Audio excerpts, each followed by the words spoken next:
네, 안녕하세요. 머니스나이퍼입니다. 오늘 MSCI, 중국 본토 MSCI 편입 종목 소개 7번째 영상입니다. 영상 소개 앞서가지고 오늘 소개해드리는 이제 종목군에도 포함이 되고요.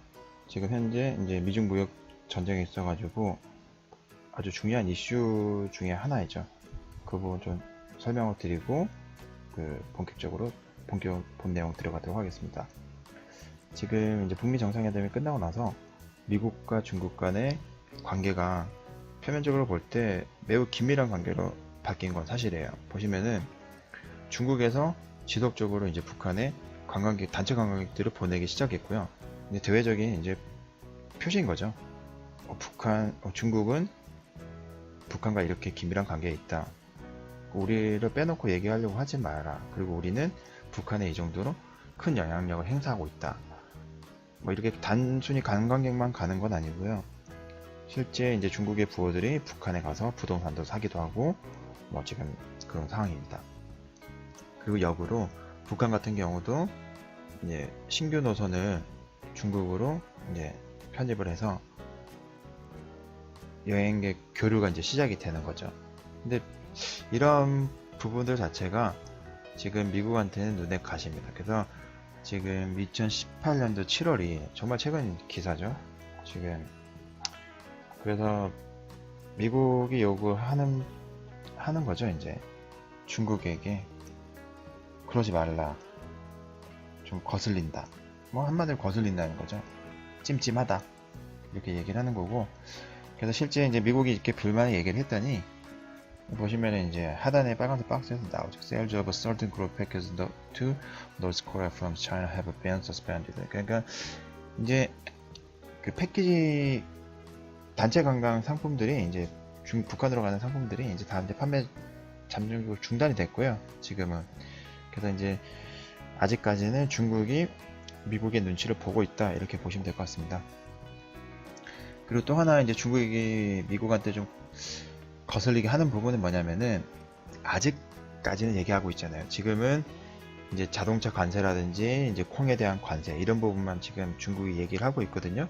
이제 7월 6일에 앞서가지고 이제 직접적으로 얘기는 꺼내진 않지만 우회적으로 얘기하는 게 있어요. 뭐냐면은 중국이 이제 비행기를 수입을 해야 되잖아요. 자체적으로 생산할 수 있는 기술이나 이제 캐파가 안 되기 때문에 해외 이제 항공사들 통해 가지고 비행기를 수입을 하는데 주 수입원이 로키드 마틴 그리고 보잉 그리고 에어버스였어요. 그러니까 그 중에서 보잉사가 가지고 있는 비중이 가장 크거든요.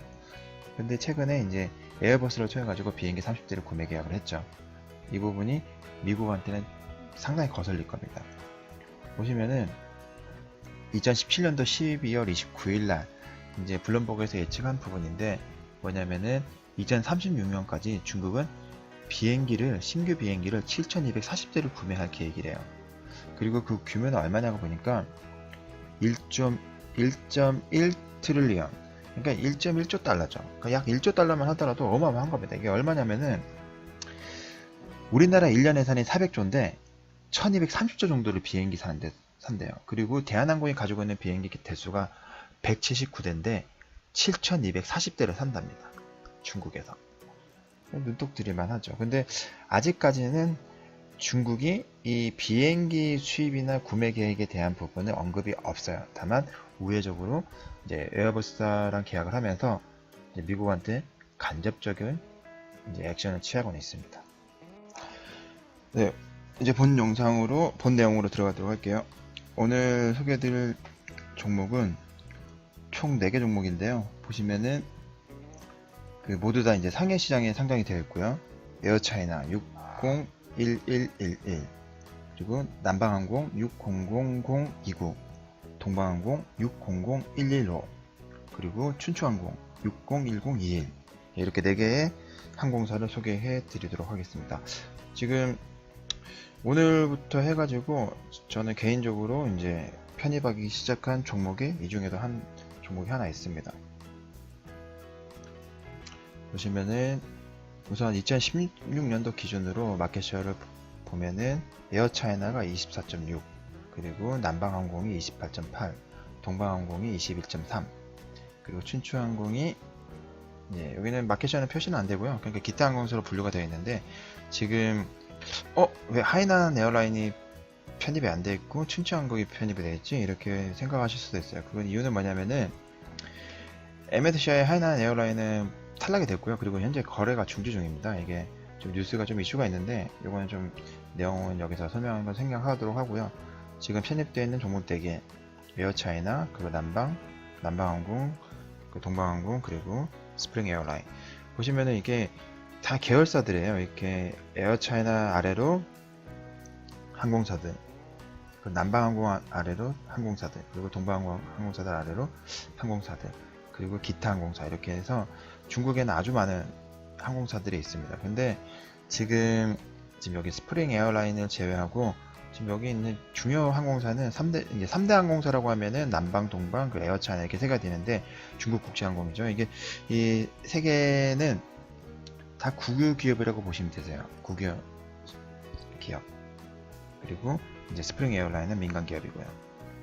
그렇게 구분해서 보시면 되고요. 근데 스프링 에어라인이 생뚱맞게 왜 스프링 에어라인이 들어왔지? 이렇게 생각하실 수도 있는데 얘는 지금 한창 그 트렌드이기도 하고 우리나라나 해외에서도 유행을 하고 있는 저가 항공 브랜드 항공사 중에서는 넘버원이에요. 중국에서는. 그리고 이 항공사들이 본사가 있는 데가 에어차이나는 베이징이 본사고요. 그리고 동방항공과 춘추항공은 그 상해가 본사입니다. 그리고 남방항공은 광저우가 본사고요. 그리고 지난번에는 공항 제가 그 영상 보여드릴 때 보셨던 그 차이나 인터내셔널 에어포트 맵이에요. 보시면은 이제 에어차이나는 이제 국제항공연합에는 어디에 포함되어 있나 봤더니 스타 얼라이언스에 포함되어 있고요. 이 연합은 하는 일이 뭐냐면 그 마일리지를 공유를 해요. 그러니까 에어차이나에서 적립했던 항공 마일리지를 여기 우리나라에 보시면은 아시아나가 여기 회원사거든요. 그러면은 아시아나 항공을 이용할 때 여기서 적립되어 있는 마일리지를 사용할 수 있고, 마찬가지로 뭐 스위스 항공도 뭐 이용할 수도 있고요. 반대로 이제 스위스 항공에 마일리지가 적립되어 있으면은 에어차이나를 이용할 수도 있는 거고, 이제 마일리지를 제외해서 같이 공유를 한다. 그게 이제 항공연합인데 스타 얼라이언스에는 에어차이나, 우리나라는 그 아시아나가 포함되어 있습니다. 그리고 스카이팀, 우리나라 대한항공이 여기 포함되어 있고요. 그리고 남방항공, 동방항공이 여기 연합에 포함되어 있습니다. 그 중국의 교통수단을 보시면은 이건 뭐 어떻게 보면 당연한 숫자입니다. 비행기를 이용하는, 항공편을 이용하는 승객수는 계속적으로 늘어나고 있고요. 그리고 그 기차, 그 중에서도 고속전철이 이제 최근에 이제 폭발적으로 늘어나려고 하고 있는 상황이에요. 좀 중요한 요 운전수단 중에서도 중요한 건 뭐냐면은 비행기 승객수를 보니까 역시 이제 국내에선 이용하는 승객수가 가장 많이 차지하고요.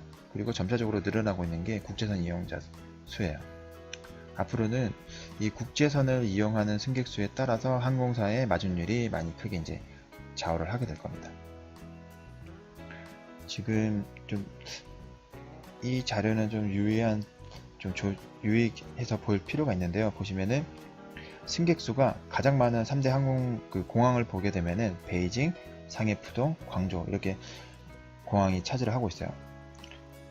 여기 보시면 이제 베이징 같은 경우가 살짝 증가했죠. 2016년도 대비해서 2017년도 때 살짝 증가했는데 푸동도 살짝 증가했어요. 근데 광저우가 눈에 띄게 증가했어요. 광저우는 2017년도 기준에서는 상해, 푸동을 역전을 해버렸습니다. 압도적으로 역전해버렸죠. 근데 제가 아까 그 중국 공항 지도에서 보여드렸던 것처럼 본사가 에어차이나는 베이징에 있잖아요. 그러다 보니까 그 공항에 그 이용하는 할당량이 메인 거점 공항으로서 이제 에어차이나는 베이징 공항을 이용하고 있고요. 그리고 베이징 공항이 지난번에 설명드렸다시피 2019년이면은 세계에서 가장 큰 공항이 이제 완공이 됩니다. 그거 염두에서 보시면 될 것 같고요. 그리고 지금 남방항공 같은 경우는 광저우가 승객수가 많이 늘었죠. 그래서 남방항공이 지금 최근에는 이런 숫자를 데이터를 대변하듯이 딱 봐도 이 실적 나쁘지 않겠네 라고 짐작할 수가 있을 거예요. 그리고 동방항공은 상해를 기반으로 상해 푸동, 이제 상해 홍차오 요 두 개 공항이 메인으로 되어 있습니다.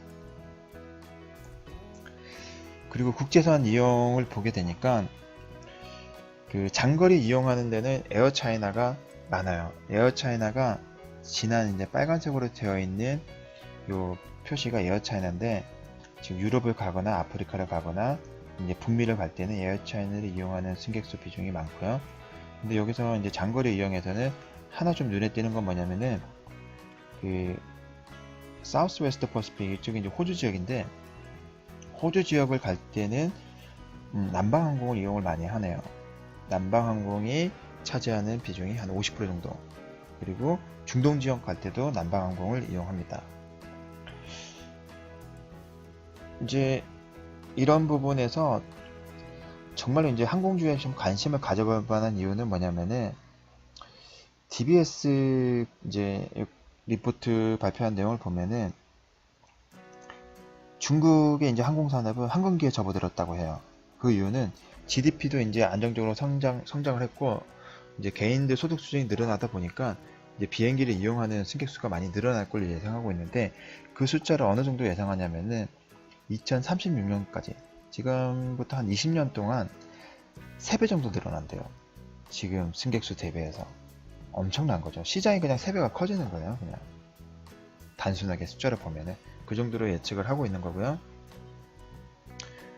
그리고 이제 그 예측을 하는데 어느 지역으로 이제 많이 갈 거냐 하면은 이민자 수랑, 그러니까 중국인들이 많이 머물러 있는 지역도 중심으로 갈 거고요. 그리고 이제 많이 선호하는 관광지 중심으로 비행기가 운항이 될 거 아니에요. 근데 보시면은 2015년도 기준인데요. 보시면은 중국에 좀 돈이 많은 부호들한테 물어봤을 때 어느 나라로 이민을 가고 싶냐 이렇게 질문을 했더니 결과가 미국과 미국과 영국, 캐나다가 1, 2, 3등이고요. 그리고 호주가 4등이에요. 근데 호주는 점수가 막 저희가 생각하는 것만큼 그렇게 높진 않습니다. 지금 호주랑 싱가포르이 뭐 7.7, 7.6, 그리고 우리나라도 있어요. 7.1. 근데 지금은 이제 조사해보면 우리나라가 이제 빠져 있어요. 이게 이제 사드 때문에 그렇거든요. 근데 이제 북미 정상회담 그 남북 간 이제 종전선언 이제 앞두고 있는데, 종전선언이 되고 모든 부분이 이제 해소가 되면은 지금 한국이 순위가 꽤 많이 올라갈 거예요, 아마. 그렇게 되면은 지금 현재 서울 경기 지역의 이제 부동산 가격에도 영향을 미치게 될 거고요. 주식 가격에도 영향을 미치게 될 겁니다, 아마. 저는 그렇게 보고 있어요. 그리고 2018년도 기준으로 보시게 되면은 국내 여행 말고 해외여행 목적지를 보시면은 어디를 선호하는지 봤더니 뭐 일본이 압도적이고요. 그리고 이제 미국과 유럽이네요. 그리고 이제 승객당 이제 거리, 이제 한 승객당 비행기를 가지고 이용하는 거리를 봤을 때는 미국 같은 경우는 당연히 장거리 비행이 많을 거고요. 근데 중국 같은 경우는 아직 장거리 비행이 이게 국내선 중심으로 가다 보니까 작은 상황인데, 매년 이게 증가하는 추세가 한 10%에서 15% 정도씩 증가를 하고 있어요.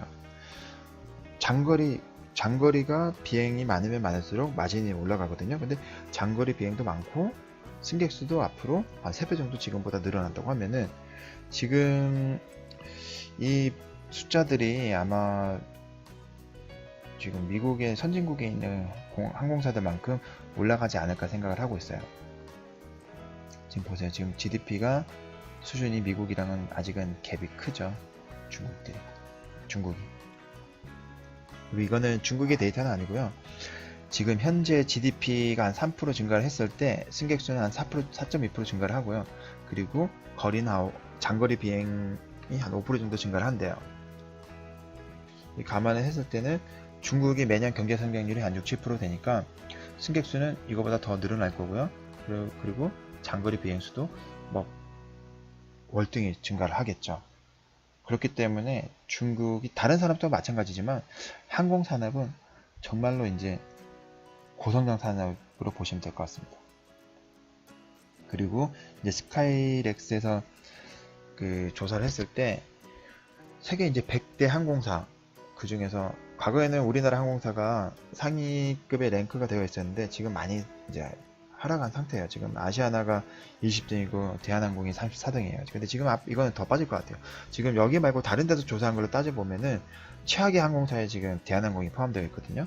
그만큼 우리나라의 항공사들 상황이 많이 좋지 않다 이렇게 보시면 될 것 같습니다.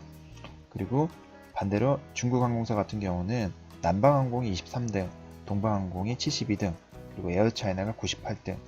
수준 지금 세계 항공사랑 견주었을 때는 승객들 만족도가 많이 떨어지네요. 그죠? 근데 그렇게 보시기에는 다른 건 뭐냐면 저는 항상 이 자료는 매년 이제 그 업데이트를 하면서 개인적으로 관심 있게 보는데 지금 중국에서 평판도 평가를 했을 때 100등까지 있어요. 이거는 이제 국내외 기업 모두 이제 포함해서 이렇게 보고 있거든요. 보시면은 에어차이나가 31등이고요. 그리고 남방항공이 36등, 그리고 동방항공이 79등이에요. 근데 에어차이나의 위상이 어느 정도냐면은 기조 모태주보다 높아요. 샤오미보다도 높고요. 스타벅스보다도 좋아요. 그러니까 에어차이나 같은 경우는 지금 이제 상당히 이제 인지도라든지 정부 쪽에서 에어차이나, 남방항공, 동방항공 다 이제 전략적으로 밀어붙이고 있는 분야이고 그 기업들이라고 보시면 되세요. 지금 남방항공 같은 경우도 좀 상당 수준에 올라와 있죠. 얘도 스타벅스보다 높아요. 36등이니까. 그리고 동방항공 같은 경우는 79등이고요. 평판도가. 네, 이제 조금 더 디테일하게 한번 들어가 보도록 할게요. 그 에어차이나가 이제 저는 이제 중국 주식을 볼 때는 미래셋 HTS를 거래를 하는데요. 거기서는 중국국제항공으로 표시가 되어 있어요. 중국국제항공 보시면은 시장 점유율이 24.7, 남방항공이 25.4, 동방항공이 20.8. 이거는 이제 이 점유율은 2017년도 기준이고요. 그리고 직원 수는 이제 남방항공이 훨씬 더 많네요. 그리고 춘추항공은 시장 마켓시어가 아주 미흡하기 때문에 표시를 하지 않았어요. 여기는 그냥 기타 항공사로 해서 분류가 되고 이제 숫자가 나오거든요. 그러면은 여기서 빼면 한 20% 남짓한 부분이 이제 기타 항공사다 이렇게 보시면 될 것 같아요. 직원 수 같은 경우도 남방항공이 가장 많고요.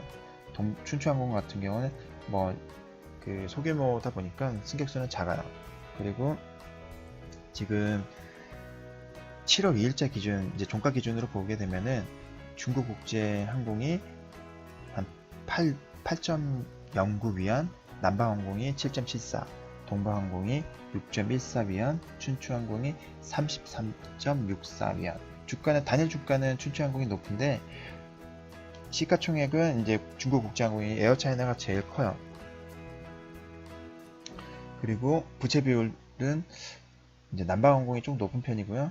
근데 춘추항공이 민간 항공사이긴 하지만 꽤 양호한 편이네요.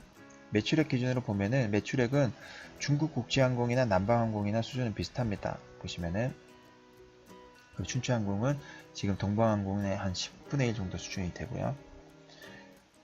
제가 이거 영업이익률 지금 뒤에 제가 우리나라 항공사랑 비교해서 그 원화로 환산해 가지고 다시 한 번 더 설명을 드릴 거기 때문에 지금은 좀 빠르게 설명을 드릴게요. 영업이익률을 보시게 되면은 중국국제항공이 이 메이저급 3개 항공사 중에서는 가장 좋아요. 10%대 이제 올라왔고요. 수익이익률이 한 8% 정도 돼요. 근데 남방항공과 동방항공은 수익률이 안 좋아요. 보시면은 이제 갓 이제 7% 정도 수익률이 올라왔는데 지난 5년간 평균을 보면은 3%, 1.5% 아주 형편없었습니다. 그리고 순이익률 자체는 한 6% 정도, 5% 정도 되는 거고요. 근데 춘추항공을 보니까 얘가 좀 훌륭해요. 보면 영업이익률이 17%, 그리고 수익이익률이 11% 정도 수준이 되네요. 제가 이제 이따가 설명드린다고 했죠. 그때 이제 동등가치 기준으로 비교를 할 거고요. 배당액 기준으로 보면은 배당 수익률이 다들 이제 배당이 있어요. 보면 한 1.3%에서 1.6%, 5년 평균 배당률이 1% 남짓. 그리고 춘추항공도 이제 배당이 이제 5년 평균이 안 나오는 이유가 뭐냐면은 과거 5년 중에 한 해가 배당이 없었던 해가 있었기 때문에 이게 5년 평균 데이터가 안 나왔고요. 지금 배당이 뭐 높은 수준은 아니지만 그래도 배당은 발생하고 있네요. 그리고 EPS 기준으로 보게 되면은 0.5, 0.59, 0.44, 1.58. 그러니까 춘추항공이 EPS도 뭐 상당히 높습니다. 역시 이제 공격적인 성향을 가지고 있는 항공사답게 춘추항공이 매력적인 모습을 나타내고 있네요. 그리고 성장률, EPS 성장률을 봐도 남방항공이 한 70% 성장을 했는데 춘추항공도 한 49% 정도 성장을 했습니다. 5년 평균 성장률을 봤을 때는 남방항공이 매우 훌륭해요. 17% 정도 성장을 했으니까. 예. 지금 이렇게만 봐가지고는 어떤 게 정말 좋다, 어떤 게 나쁘다 이렇게 느낌은 오지만 좀 구체적으로 비교를 하려면 우리나라 회사랑 비교해보는 게 현실적으로 많이 와닿죠. 그래서 제가 대한항공이랑 비교를 해봤는데요. 보시면은 이제 이해를 돕기 위해서 화폐단에도 다 원단으로 이제 환산을 했어요. 기준 환율은 항상 말씀드리지만 170원 기준으로 했고요. 예. 보시면은 대한항공이 시장 점유율이 현재 24% 정도 돼요. 그러면은 점유율로 따져보면은 그 중국 국제항공이랑 정말 비슷하네요. 그죠? 그리고 시가총액으로 보면은 2.6조, 대한항공이 한 2조 6천억 정도 되고요. 뭐 규모는 보면은 모든 중국의 항공사보다는 대한항공이 작습니다. 근데 주가는 좀 높고요. 근데 시가총액이 이 정도 수준인데 매출액을 보니까 대한항공이 12조. 매출액은 대한항공이 많네요. 지금 춘추항공은 이제 2조가 조금 안 되고요. 그리고 동방항공이 한 17조. 그리고 남방항공이 21조 6천억 원. 그리고 중국국제항공이 20조. 대한항공은 시가총액은 작은데 매출액은 상당히 높은 수준으로 알 수 있습니다. 그런데 보시면은 영업이익률이 대한항공이 안 좋아요. 대한항공이 영업이익률만 보면은 중국 3대 항공사보다 조금 낮네 이렇게 생각하실 수는 있는데 순이익률이 매우 안 좋습니다. 대한항공 순이익률이 1.9%밖에 안 돼요. 2.89%. 정말 안 좋죠. 상황 자체가. 그리고 부채 비율도 이제 400% 넘어가고 있고요. 그리고 이제 동등가치 기준을 비교해 보면은 지금 대한항공이 현재 주가가 27,400원이기 때문에 현재라는 거는 7월 2일이고요. 27,400원이기 때문에 비교를 해보면은 에어차이나는 20주, 남방항공은 21주, 동방항공은 26주랑 같은 가치를 나타내네요. 춘추항공은 4.8주. 그렇게 봤을 때는 배당이 똑같은 돈을 투자를 하면은 중국국제항공은 배당을 408원을 주는데 대한항공은 250원을 줘요. 그리고 남방항공도 357원을 주고요. 동방항공이 221원을 주네요. 그러니까 배당률, 수익률로 따져보면은 중국국제항공이 대한항공보다 조금 우세하고요. 그리고 EPS 기준으로 보면은 EPS는 대한항공이 훨씬 더 높습니다. 8,639원이니까 훨씬 높죠. 그리고 성장률도 최근에 엄청 높았네요. 근데 다만 아까 말씀드렸던 것처럼 대한항공은 이게 내 순이익이 이익률이 너무 저조하다. 이게 뭐 장사했을 때 매력도가 내가 사장이면 이거 뭐 계속 운행해야 되나 뭐 이런 생각이 들 정도로 좀 안 좋네요. 예, 조금 더 이제 구체적으로 어떤 종목 제가 여기서 지금 오늘 설명드리는 종목 중에서 제가 선택했던 종목이 있다고 말씀드렸잖아요. 좀 한번 설명을 더 들어가 보도록 할게요. 이거는 뭐냐면은 이제 예상 실적과 실제 발표됐던 실적 간의 관계인데 보시면은 에어차이나 같은 경우가 예상 실적이 어떨 때는 예상 실적보다 많이 하회할 때가 있었고요. 어떨 때는 또 예상 실적보다 높을 때도 있었고, 그리고 뭐 다 마찬가지겠죠. 근데 이렇게 보면은 잘 느낌이 안 오는데 이렇게 한번 볼게요. 매출액은 이 보시면은 까만색 막대는 매출액 증가고요. 그리고 2018년도, 2019년도, 2020년도는 예측치 다 예상 수치고요. 그런데 눈에 띄는 거는 이제 스프링 에어라인이에요. 뭐냐면은 매출액 대비해서 넷인컴 그리고 순이익률이 이미 2016년부터 해가지고 10% 이상으로 얘는 들어갔습니다. 그래서 고마진 이제 항공사를 보시면 되고요. 그리고 다른 항공사들 볼게요. 보시면은 남방항공과 동방항공 같은 경우는 지금 현재 이제 아직까지는 여기는 2018년도, 2019년도, 20년도는 예측치잖아요. 2017년도 기준으로 보면은 남방항공 같은 경우가 순이익률이 이제 한 5%대 이제 막 진입을 했고요. 그리고 동방항공 같은 경우는 이제 한 6%대, 그리고 지금 에어차이나 같은 경우도 6%대 지금 이 정도로 진입을 했고요. 그런데 이제 증가하는 속도나 앞으로 기대치를 보니까 지금 에어차이나는 한 9%대까지 좀 무난하게 올라갈 걸로 예상을 하고 있고요. 그리고 동방항공과 남방항공은 많이 올라가봤자 한 8%, 7% 이렇게 보고 있네요. 그리고 이 자료는 이제 비슷한 항공사 국제 그 해외 여러 항공사들이랑 비교를 했던 자료인데요. 보시면은 2017년도 기준과 2018년도 기준이에요. 보시면은 2016년도 때 순이익률이 에어차이나가 한 5.9%인데 2018년도에는 한 7% 정도 되겠다라고 예상을 한 거고요. 그리고 남방항공과 동방항공도 한 4%대에서 한 4.5%, 5.5% 되겠다라고 예상을 했는데 아까 보여드렸던 내용을 보시면은 다 많이 올라갔어요. 순이익률이 8%, 6%, 5%대니까 예상치보다는 많이 올라갔죠. 2016년도 때 예상했던 것보다는 지금 많이 올라와 있는 상황이고요. 그런데 이제 지금 이때 예상치를 보시게 되면은 그 해외 선진국의 항공사들은 전부 다 이제 반대로 중국 항공사랑 반대로 순이익률이 떨어지는 걸로 나와 있어요. 예측치들이. 그러니까 선진국의 항공사들은 순이익률이 떨어질 걸로 예상을 하고 있고 예측이 되고 있고요. 근데 중국의 항공사들은 순마진율이 올라가는 걸로 예측을 하고 있죠. 성장세의 그러니까 외형적인 성장뿐만이 아니고 질적인 성장도 이제 바라보고 있다 이렇게 보시면 될 것 같네요. 그리고 이 자료를 좀 관심 있게 보시면 되는데 세계적으로 좀 이렇게 살아남는 항공사들 그리고 그 투자 대상으로서 적합한 선진국 미국의 항공사들을 보게 되면은 지금 네트 그 영업이익률 자체가 지금 이렇게 검정색으로 이제 점선 표시되는 요 구간까지 지금 끌어올려져 있거든요. 그러니까 이제 시장 규모가 증가하는 속도는 제한적이지만 안에서 이익률을 많이 올린 거죠. 보시면은 과거에는 이제 10% 초반이나 한 6%대, 7%대 했던 이익률을 지금은 상당히 많이 끌어올렸죠. 한 15%에서 20%대로.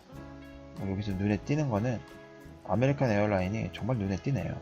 보면은 뭐 한 3, 4%대에서 지금은 한 17%, 16%대까지 올렸으니까 눈에 띕니다. 이렇게 했을 때 이제 비행 항공사들이 살아남는다고 할 수 있겠죠. 그리고 이제 중국은 현재 위치는 이 정도 수준이에요. 보시면은 약 한 5%대에서 한 8%대 영업이익률, 많으면 10%대 이 정도 수준이에요. 지금. 그런데 지금 요 상단에 이제 진입한 거는 스프링 에어라인 하나 있고요. 나머지는 이렇게 올라가는 걸로 이제 도약하는 걸로 수순을 밟고 있고 이렇게 갈 겁니다 아마. 그리고 하나 좀 그 항공사 보실 때 관심 있게 보셔야 되는 게 유가인데요. 지금 2018년 6월 5일자 기준에서 중국이 3년 만에 처음으로 유가 할증률을 부과하기 시작했습니다. 이게 과거 2016년도 이제 서부 텍사스유가 배럴당 26불 하다가 지금은 74불까지 약 한 3배 이상 올라버렸죠. 그러니까 이제 유가가 많이 올랐기 때문에 유료 할증률을 이제 부과한다는 거고요.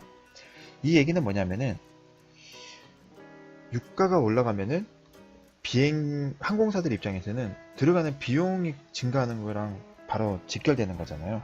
그러면은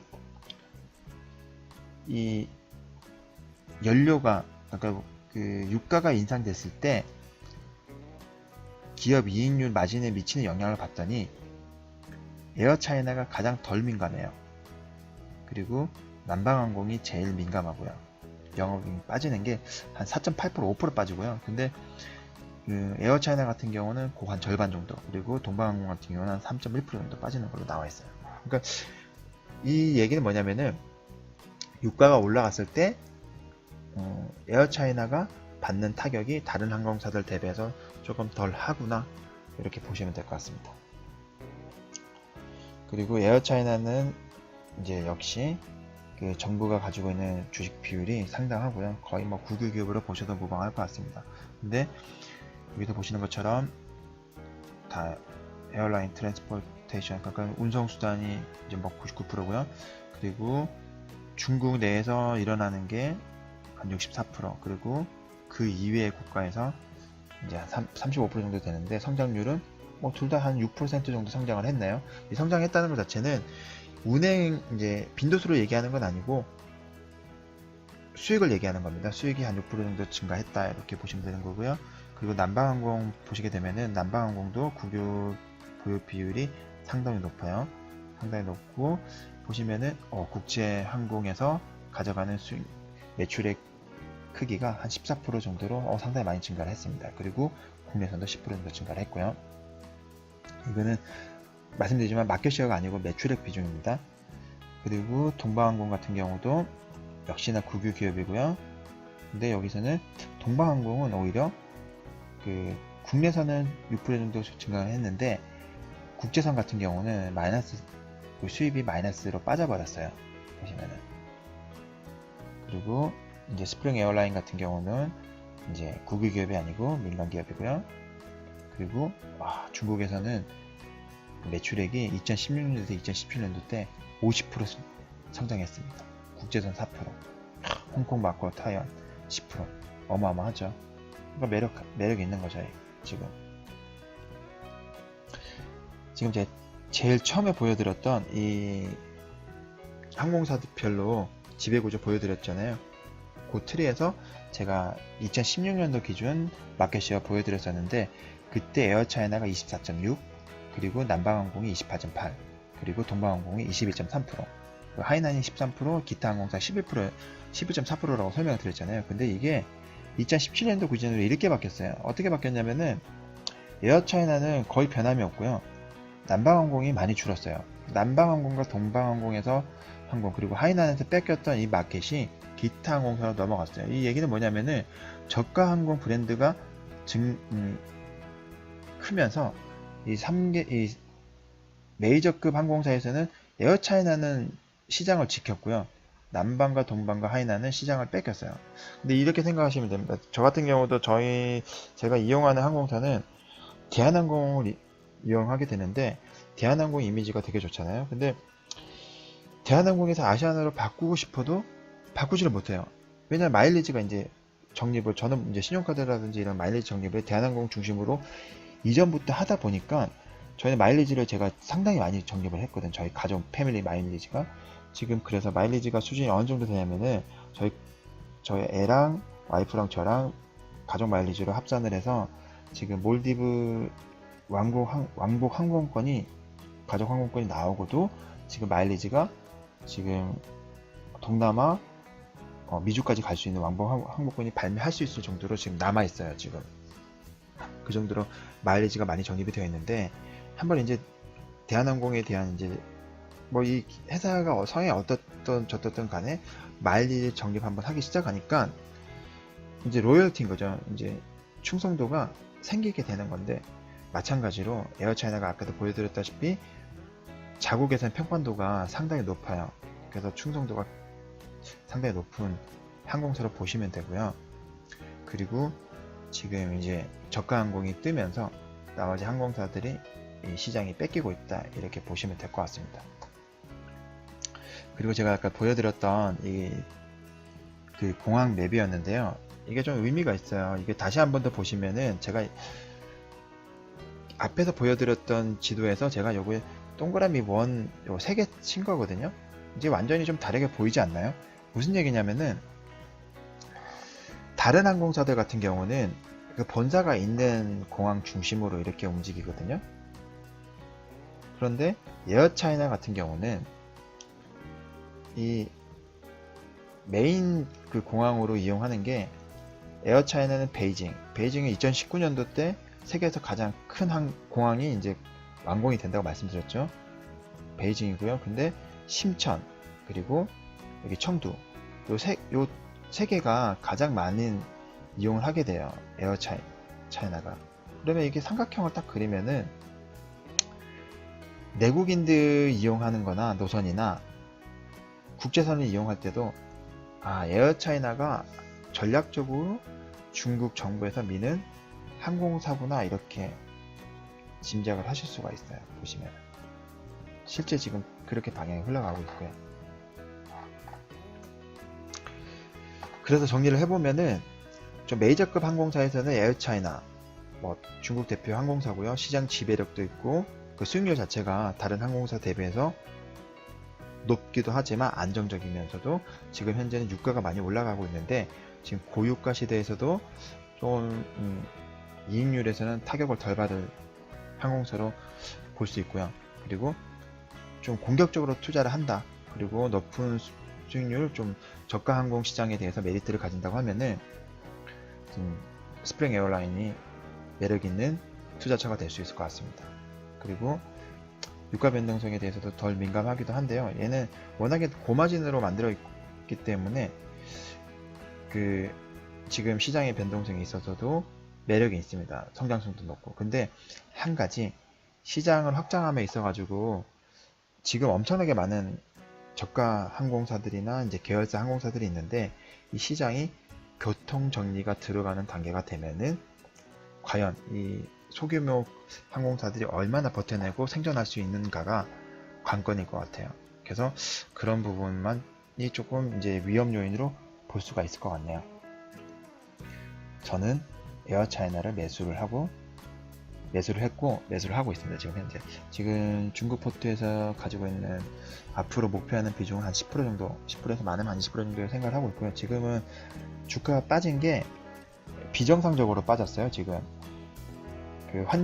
최근에 환율과 유가 그리고 전반적으로 무역 분쟁에 있어가지고 이제 미주노선 이제 어떤 정도 타격이 있지 않을까 해서 이제 항공사들이 다 빠지고 있는데 이게 지금 비정상적으로 많이 급락을 하는 상황이기 때문에 관계 개선이 되면은 금방 회복할 걸로 예상을 하고 있고요. 그리고 좀 장기적으로 봤을 때 뭐 만약에 회복하지 않는다고 하더라도 앞으로 이제 시장의 확장성이라든지 규모나 이런 부분 봤을 때는